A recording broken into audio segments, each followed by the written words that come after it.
You'll return to your childhood home after a lifetime away to find it abandoned. Its red paint will be completely weathered.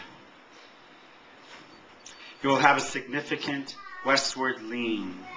There will be a hole in the roof that bats fly out of. The old man, hunched over at the front door, will be prepared to give you a tour. But first he'll ask, scary or no scary? You should say, no scary.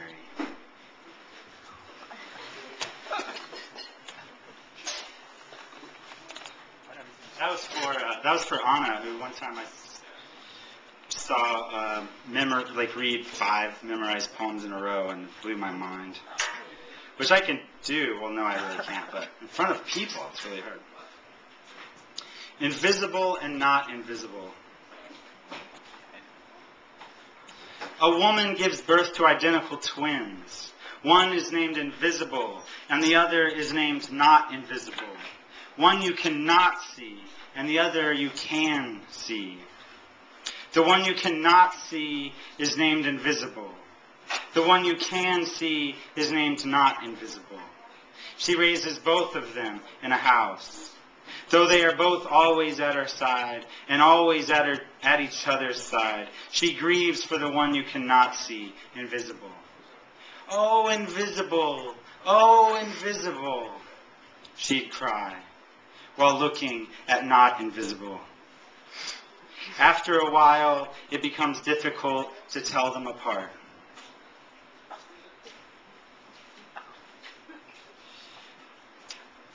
Phil earlier read some poems with Lucifer in it.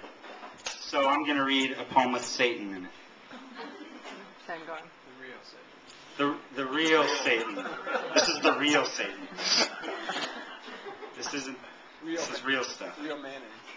The darkness and the light. Outside of my body is darkness, and inside of my body is nothing but light. Both are blinding. I chop down a tree and build a house. The outside of the house is darkness, and the inside of the house is nothing but light. I establish a parade route in a perfect circle in the darkness around the house. It is too dark to see any of the floats, but they can be heard.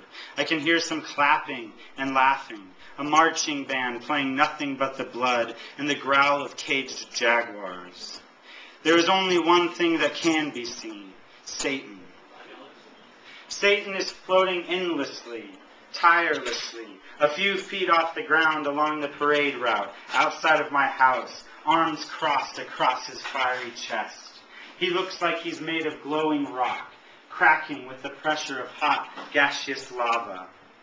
Lava is spilling out of his hollowed eye sockets. His hair is wind-swept wildfire. The heat that radiates from his body keeps my house very warm. Like a clock, he slowly floats past the front window of my house at noon and midnight. It is how I keep time. It is Satan's job to keep time. It is Satan's job to be the only light in the darkness. Some people think it is Satan's job to make what is wrong with this world, but those people are wrong. It is Satan's job to make us choose between the only two things that are right with it.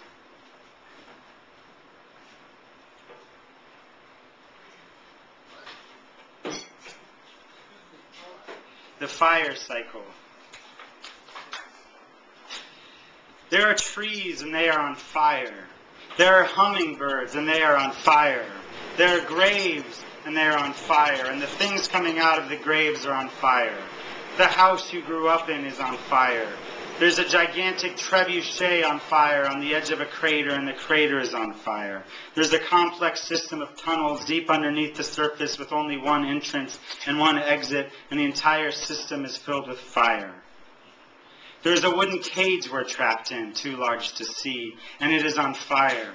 There are jaguars on fire, wolves, spiders, wolf spiders on fire. If there were people, if our fathers were alive, if we had a daughter, fire to the edges, fire in the riverbeds, fire between the mattresses of the bed you were born in, fire in your mother's belly. There's a little boy wearing a fire shirt holding a baby lamb.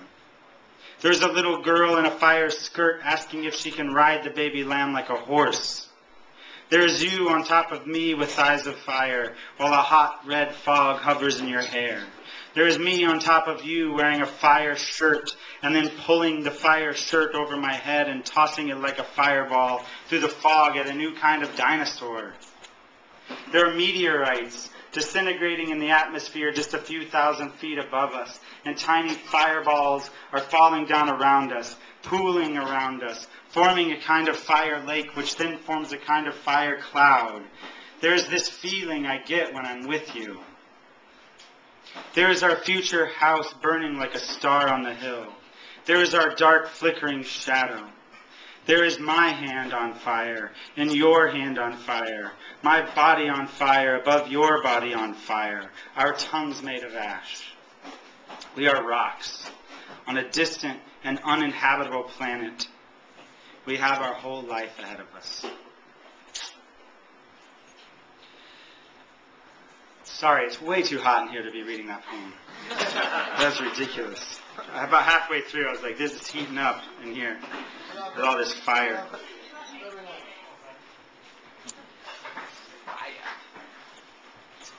It's so hot right now. Fire. Yeah.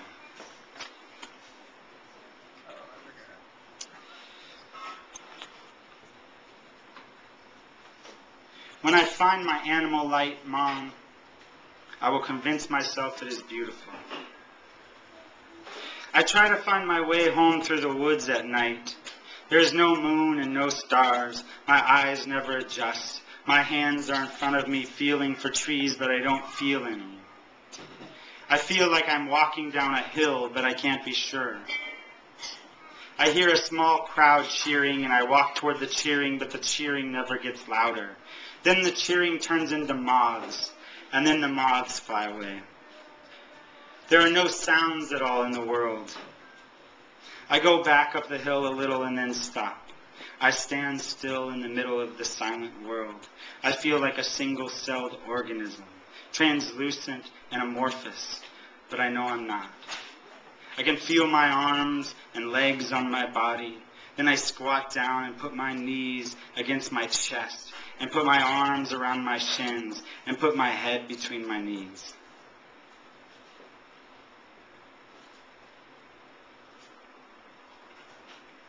I'll do a couple more.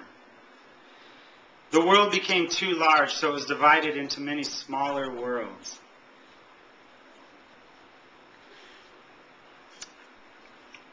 The world became too large, so it was divided into many smaller worlds.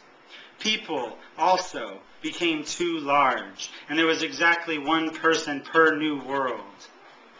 My world was filled with thousands of giant moths.